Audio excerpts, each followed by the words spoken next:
Good morning बच्चों आज मैं आप लोगों को रस का एक छोटा सा रिवीजन करवा रही हूँ। रस किसे कहते हैं? तो साहित्य में रस का अर्थ है आनंद। रस को साहित्य की आत्मा कहा गया है। अतः जब किसी काव्य या नाटक को पढ़ कर के व्यक्ति के मन में आनंद की अनुभूति होती है, आनंद की लहरें उठने लगती हैं और वह मंत्रमुग्ध हो जाता है, तो वही क्या कहलाता है? अलौकिक आनंद जो होता है वह रस कहलाता है। आचार्य भरत मुनि ने बच्चों कहा भी है, उनका यह सूत्र है।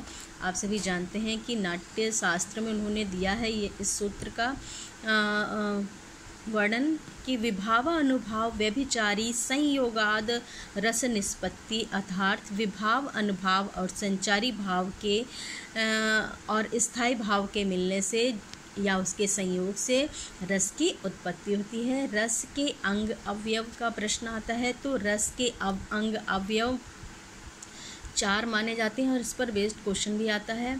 पहला है स्थायी भाव, दूसरा विभाव, अनुभाव और संचारी भाव।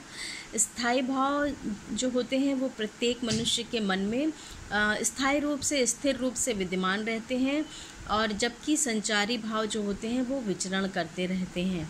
और जब अनुकूल वातावरण होता है तो वह जो है उससे जागृत हो जाते हैं। इसके अनुसार रस की संख्या कितनी होगी? रस की संख्या भी 9 है। क्योंकि स्थायी भाव 9 है तो रस की संख्या भी 9 हो गई है। रस का प्रश्न जो टेस्ट पेपर में आया था कि रस कितने प्रकार के होते हैं, तो कुछ बच्चों ने 11 लिखे थे, जबकि 9 होते हैं रस।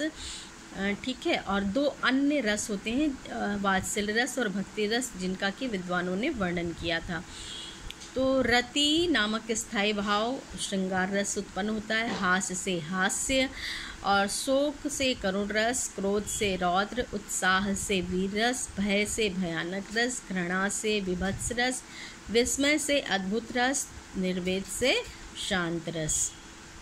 ब्रैकेट में बच्चों इसको जैसे घृणा का जुगुप्सा लिखा है, तो कभी कभी जुगुप्सा लिख करके भी परीक्षा में आता है कि जुगुप्सा से किस रस की उत्पत्ति होती है।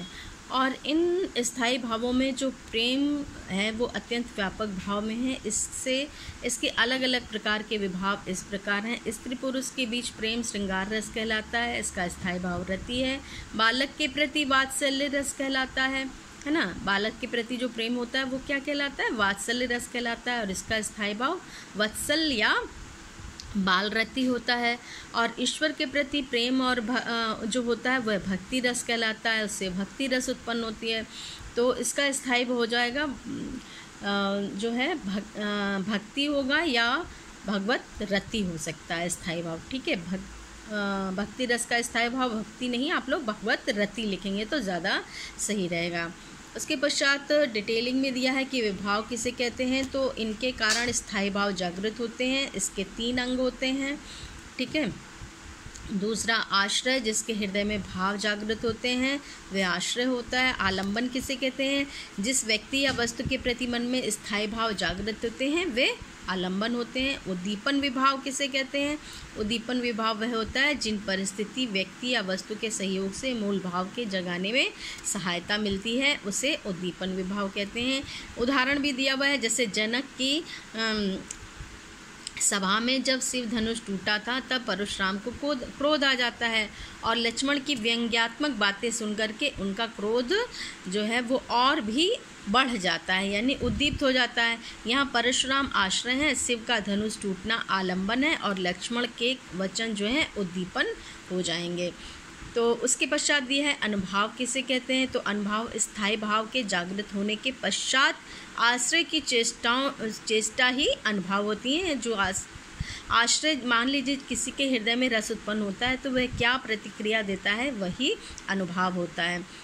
तो लक्ष्मण के वचन को सुन करके जो है परशुराम की क्रोध से जो है आंखें लाल हो जाती हैं, है ना, और क्रोध पूर्वक कांपता हुआ शरीर ही उनका अनुभाव है।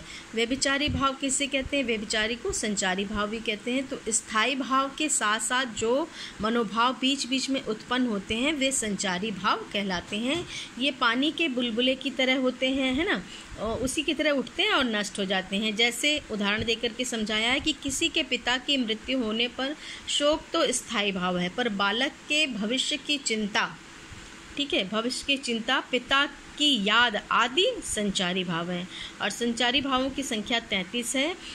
जैसे निर्वेद, आवेग, दैन्य, श्रम, मद, जड़ता, उग्रता, मोह, विबोध, स्वप्न, अपस्मार, गर्व, मरण, आलस्य, अमर्ष, निद्रा, अवहिता, उत्सुकता, उन्माद, लज्जा, शंका, स्मृति, मति, व्याधि, संत्रास, हर्ष, असूया, विषाद, कृति, चपलता, ग्लानि, चिंता, वितर्क। और ये प्रत्येक रस के साथ में आते हैं। जब जहाँ जैसी आवश्यकता होती है वैसे संचारी भाव वहाँ पर उस रस के साथ में, विशेष रस के साथ में उत्पन्न होते हैं। बच्चों, आई थिंक आप लोग को आज की यह छोटी सी रिवीजन क्लास अच्छी लगी होगी। तो आप सभी इसे ध्यान से पढ़ें, सुनें और समझें।